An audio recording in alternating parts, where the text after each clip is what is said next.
Good evening friends, welcome back to the channel.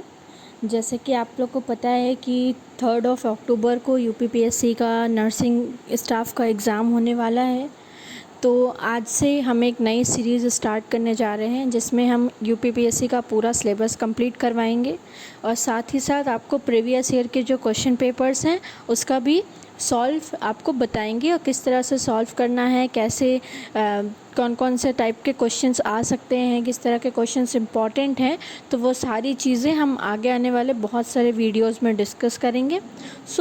Video को start करने से पहले अगर आपने अभी तक चैनल को सब्सक्राइब नहीं किया है तो प्लीज़ सब्सक्राइब द चैनल, और अगर आपको वीडियो पसंद आए तो please hit the like button. जैसे कि यूपीपीएससी के सिलेबस में हमने देखा है कि एक अलग से जो नर्सिंग के क्वेश्चंस हैं, अबाउट 120 क्वेश्चंस आएंगे नर्सिंग से, और उसमें एक अलग से सेक्शन दिया हुआ है फ़र्स्ट एड का। फ़र्स्ट एड से क्वेश्चंस आएंगे, तो हम आज फ़र्स्ट एड के क्वेश्चंस को कवर अप करेंगे। देन उसके बाद हम इसी तरह छोटे छोटे सेक्शंस में बाकी सारे भी जितने भी टॉपिक्स हैं पूरे सिलेबस में, उन सारे टॉपिक्स को इसी तरह से आगे कंप्लीट कराते रहेंगे। तो चैनल के साथ जुड़े रहिए और let's start the question. So the first question is the normal temperature of client taking by axilla. अगर हम किसी भी पर्सन का एक्जिला से टेम्परेचर ले रहे हैं तो उसका नॉर्मल टेम्परेचर कितना होगा। तो ऑप्शन क्या क्या है, 98.6 degree Fahrenheit, 99.6 degree Fahrenheit, 97.6 degree Fahrenheit या 99 डिग्री फ़ारेनहाइट। तो इसका जो राइट आंसर होगा वो क्या होगा, 97.6 डिग्री फ़ारेनहाइट। क्यों? क्योंकि जो हम ओरल टेम्परेचर लेते हैं वो होता है हमारा 98.6 डिग्री फ़ारेनहाइट, और एक्जिला में क्या होता है, एक कम हो जाता है। तभी जब हम एक्जिला से टेम्परेचर लेते हैं तो उसमें हम 1 प्लस करते हैं। जैसे कि 97.6 हमारा एक्जिला से नॉर्मल आता है तो उसको हम राइट डाउन करते टाइम उसमें 1 प्लस करके लिखते हैं, और इन केस अगर हम रेक्टल से टेम्परेचर ले रहे हैं तो उसमें हम माइनस करके लिखेंगे। तो क्या होगा, रेक्टल का नॉर्मल टेम्परेचर कितना होगा, 99.6, एक्जिला का कितना होगा, 97.6, और नॉर्मल जो ओरल टेम्परेचर होता है that is 98.6। The next question is drug of choice to treat fever. Fever treat करने के लिए जो ड्रग ऑफ चॉइस है वो क्या होनी चाहिए। इस टाइप के क्वेश्चंस बहुत इंपॉर्टेंट हैं। जैसे डेंगू की ड्रग ऑफ चॉइस, लेप्रेसी की ड्रग ऑफ चॉइस, जो भी मेन डिजीज़ेज़ हैं छोटी छोटी, उनकी क्या क्या मेनली ड्रग ऑफ चॉइसेस होती हैं वो हमें प्रॉपर तैयार करनी है। तो आगे अभी जब हम मेडिकल, सर्जिकल या कम्युनिकेबल डिजीज़ेस पढ़ेंगे तो उसमें इसी तरह के क्वेश्चंस कवर अप करेंगे। जो ड्रग ऑफ चॉइस होती है फीवर ट्रीट करने की दैट इज़ एसिटामिनोफेन। एसिटामिनोफेन हम देते हैं पेशेंट को फीवर को ट्रीट करने के लिए। Next question, the following are the sign and symptoms of low blood sugar except. इनमें से कौन कौन से ऐसे साइन एंड सिम्टम हैं जो लो ब्लड शुगर में दिखाई देते हैं और कौन सा है जो नहीं दिखाई देता। एक्सेप्ट बोला है, तो इस तरह के जो वर्ड्स होते हैं लाइक एक्सेप्ट और पिक, इस तरह के जो डिफ्रेंशिएट करने के लिए वर्ड्स आते हैं तो उन वर्ड्स को बहुत ध्यान से हमें रीड करना है, क्योंकि ये जल्दी में ये क्वेश्चंस को गलत कर देते हैं। तो इनमें से कौन सा सिम्टम नहीं है लो ब्लड शुगर का, तो कौन सा नहीं है, दैट इज़ हाइपरटेंशन। हाइपरटेंशन नहीं होता है जब हमें ब्लड शुगर लो हो जाती है, हाइपोग्लाइसीमिया हो जाता है, उस कंडीशन में हमें हाइपरटेंशन नहीं होता है। ट्रेमर्स आ सकते हैं, सीजर्स आ सकते हैं, कोल्ड और क्लामी स्किन हो सकती है, लेकिन हाइपरटेंशन कॉज नहीं होता है। नेक्स्ट क्वेश्चन इज, अगर क्या है question, first aid for low blood sugar if patient is unconscious. Patient unconscious है और उसका जो ब्लड शुगर लेवल है वो लो हो गया है, तो हम उसको फर्स्ट एड क्या देंगे। फर्स्ट एड के क्वेश्चंस हैं तो इस टाइप के क्वेश्चंस आ सकते हैं। क्या देंगे, कोई ऑप्शन क्या है हमारा, place glucose powder under the tongue, give oral glucose, give fruit juice, administer IVRL। तो सबसे पहली चीज़ तो हम इसमें देखेंगे, हम IVRL नहीं देते हैं। लो ब्लड शुगर के पेशेंट को हम क्या देते हैं, डेक्सट्रोज देते हैं। फ्रूट जूस नहीं दे सकते because patient is unconscious. Give oral glucose भी नहीं दे सकते because patient is unconscious, aspiration के चांसेस हो सकते हैं।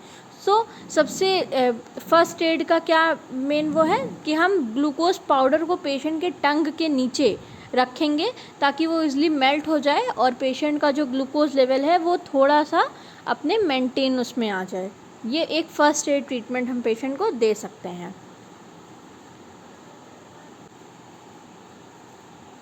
सो अब next question is what is hypoglycaemia. Hypoglycaemia क्या होता है? तो इतने सारे क्वेश्चंस अभी हमने लो ब्लड शुगर से रिलेटेड किए हैं, तो उतना तो आ ही गया होगा कि लो लेवल ऑफ शुगर को हम क्या कहते हैं? हाइपोग्लाइसीमिया। और हाई लेवल ऑफ शुगर को हम क्या कहते हैं? हाई लेवल ऑफ शुगर को हम कहते हैं हाइपरग्लाइसीमिया। ठीक है, हाई लेवल ऑफ शुगर को हम कहते हैं hyperglycaemia. Next question is which of these fact is true about burn. इसमें से कौन सा फैक्ट बर्न के रिगार्डिंग सही है? कौन से फैक्ट हम करेक्ट मानेंगे अगर बर्न का पेशेंट है या कोई बर्न का एक्सीडेंट अकर हो गया है? तो अब क्या है? Apply Soframycin ointment and cover with Vaseline gauge.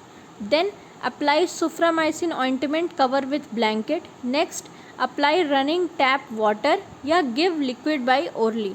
तो इसका जो राइट आंसर होगा that is apply Soframycin ointment and cover with Vaseline gauze. अब हम इसको ब्लैंकेट से डायरेक्ट क्यों नहीं कवर करेंगे, जो सेकंड ऑप्शन है? क्यों? क्योंकि अगर हम ब्लैंकेट से डायरेक्ट कवर करते हैं तो क्या होगा? वो पेशेंट को इरिटेट करेगा। जो भी ऑइंटमेंट है वो ब्लैंकेट के साथ रब होगा और जो स्किन, जो बर्न स्किन है उसमें और ज़्यादा इरिटेशन होगी पेशेंट को। तो हम क्या करते हैं? पहले सुप्रामाइसिन का ऑइंटमेंट को अप्लाई करते हैं, उसको वैसलीन गॉज से कवर करते हैं ताकि वो जो ऑइंटमेंट है वो ब्लैंकेट के साथ टच ना हो, पेशेंट को इरिटेशन भी ना हो और ज़्यादा लंबे टाइम तक हम ऑइंटमेंट को पेशेंट के स्किन से लगा के रख सकें। Then next question is what are the main cause of death among people who is initially survive a severe burn. अगर किसी पर्सन को सीवियर बर्न हुआ है तो उसमें मेन कॉज क्या होगा डेथ का? फीवर नहीं हो सकता है, बैक्टीरियल इन्फेक्शन हो सकता है। क्यों? क्योंकि जब बर्न होता है तो स्किन में इन्फेक्शन होने के चांसेस बहुत ज़्यादा हो जाते हैं। इस जो हमारी स्किन होती है, जो हमारी स्किन है वो एक तरह से हमारी बॉडी को प्रोटेक्शन का काम करती है। जो बाहर के बैक्टीरियाज होते हैं उनसे प्रोटेक्ट करती है। जब हमारी एपिडर्मिस, डर्मिस की सारी लेयर्स बर्न हो जाएंगी तो हमारे इंटरनल ऑर्गन्स को क्या है, वो प्रोटेक्शन नहीं मिल पाता है। तो बैक्टीरियल इन्फेक्शन भी हो सकता है और सीवियर डिहाइड्रेशन भी होता है पेशेंट को। तो जो मेन कॉज होता है किसी भी पेशेंट में डेथ का that is bacterial infection and severe dehydration, both B and C. Next question है which of these population groups has the highest risk for burn. Burn होने का सबसे ज़्यादा रिस्क किस पॉपुलेशन के ग्रुप को होता है? That is 60 to 65 year old, 18 to 35 years old, 24 month और यंगर, या all of the above. Normally जो रिस्क होता है वो होता है 24 मंथ और यंगर को। क्यों? क्योंकि वो बच्चे होते हैं, उन्हें नहीं पता होता है कि क्या चीज़ टच करनी है, किस एरिया में जाना है, कहाँ नहीं जाना है, तो उनमें ये एक्सीडेंट होने के चांसेस ज़्यादा होते हैं। ओके अगर आपको क्वेश्चन समझ में आ रहे हो, वीडियो पसंद आ रहा हो तो प्लीज़ वीडियो को लाइक ज़रूर कीजिए और शेयर करना ना भूलिए। So the next question is in the case of chemical burn to the skin, how should then affected area be treated? अगर किसी पेशेंट को किसी पर्सन को केमिकल बर्न हुआ है, कोई केमिकल उसकी बॉडी से टच हो गया है, एसिड गिर गया है या कोई अदर केमिकल जो है उसको बर्न किया है, तो हम अफेक्टेड एरिया को किस तरह से ट्रीट करेंगे? First option is wash the area with soap. Next option is flush the area for at least for 20 minutes with cool running water. Next apply an ointment or butter. Cool the area with ice. तो इसका जो right answer होगा वो क्या होगा? Flush करेंगे area को, मतलब जो भी एरिया जो केमिकल बर्न के एक्सपोजर में आया है उस एरिया को हम ठंडे रनिंग वाटर, नल के पानी के नीचे उस एरिया को हम एक्सपोज करेंगे एटलीस्ट 20 मिनट्स, ताकि जो केमिकल लगा है बॉडी पे वो तुरंत उससे वॉश आउट हो जाए। उसके बाद ही हम आगे कोई ट्रीटमेंट हम करेंगे। इसमें फ़र्स्ट एड पूछ रहा है, तो तुरंत अगर हमें ऐसा कोई पेशेंट मिलता है तो हमें क्या करना है, उसको जो है रनिंग वाटर के नीचे ले जाके उसके पूरे जो बर्न एरिया है उसको फ्लश आउट कर देना है। Next question is bones shattered into fragment is called. यहाँ पूछा है फ्रैक्चर का एक क्वेश्चन है, तो तो पूछ रहा है कि कौन सा ऐसा फ्रैक्चर है जिसमें बोन जो है वो शैटर हो जाती हैं, शैटर मतलब बिखर जाती हैं, छोटे छोटे टुकड़ों में बढ़ जाती हैं। तो कौन से फ्रैक्चर टाइप ऑफ फ्रैक्चर में होता है?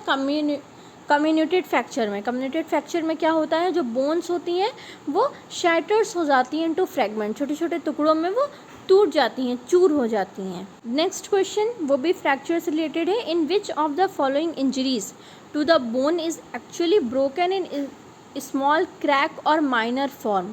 कौन सी इंजरी में क्या होता है कि हमारी बोन में एक स्मॉल क्रैक आ जाता है, जैसे चिटकना कहते हैं, जैसे छोटे से क्रैक पड़ जाना, या माइनर फॉर्म में थोड़ा सा ब्रेक हो जाना, वो किस टाइप के उसमें आता है? That is hair line fracture. Hair line fracture में क्या होता है, हमारे बोन में एक स्मॉल क्रैक जैसा बन जाता है। देन नेक्स्ट क्वेश्चन इज़, देखो यूपीपीएससी का जो लेवल होता है वो थोड़ा सा हाई होता है देन द सीएचओ। तो उसमें क्या होता है कि थोड़े से ट्रिकी क्वेश्चंस आ सकते हैं, जैसे कि पेशेंट वहाँ पे एडमिट है, या पेशेंट का ये एज है, उसको ये सिम्टम्स हो रहे हैं, तो क्या प्रॉब्लम हो सकती है। तो इस टाइप के क्वेश्चंस आने के चांसेस होते हैं। तो इसी टाइप का एक क्वेश्चन हम लेके आए हैं, क्या है? Mister Ramakant met with an accident and his right femur broke at 3 different places.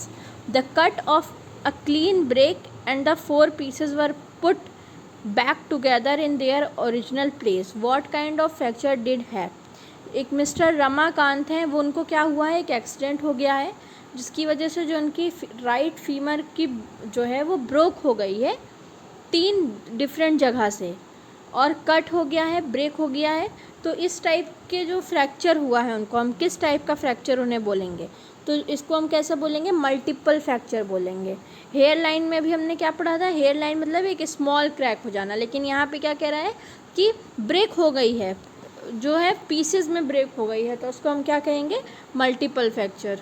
Multiple जगह से हुई है, 3 डिफरेंट प्लेसेस से हुई है, तो that is called multiple fracture. Next question is cold clammy skin combined with rapid breathing and pale skin may all be sign of। अगर किसी पर्सन को उसकी स्किन जो है वो ठंडी पड़ गई है, ब्रीथिंग जो है बहुत तेज़ी से आ रही है, और स्किन जो है वो पेल हो गई है, तो वो किस चीज़ का साइन हो सकता है? आई इन्फेक्शन नहीं हो सकता है, एक्सीडेंट नहीं हो सकता, एक्सीडेंट होने के बाद ऐसे चांसेस आ सकते हैं, हाइपरटेंशन भी नहीं हो सकता। शॉक होने की कंडीशन में क्या होगा कि पेशेंट को रैपिड ब्रीथिंग होने लगेगी, पेल स्किन हो जाएगी, कोल्ड क्लैमी स्किन हो जाएगी, तो ये सारे साइन हम शॉक में देखते हैं। Next question is, do not move a person who is in the shock if you suspect they have. इनमें से कौन से ऐसे पर्सन को हम मूवमेंट नहीं कराएंगे? अगर हम देख रहे हैं कि पेशेंट को शॉक हो गया है, तो हम कौन से पर्सन को फर्स्ट एड के टाइम पे मूवमेंट नहीं कराएंगे?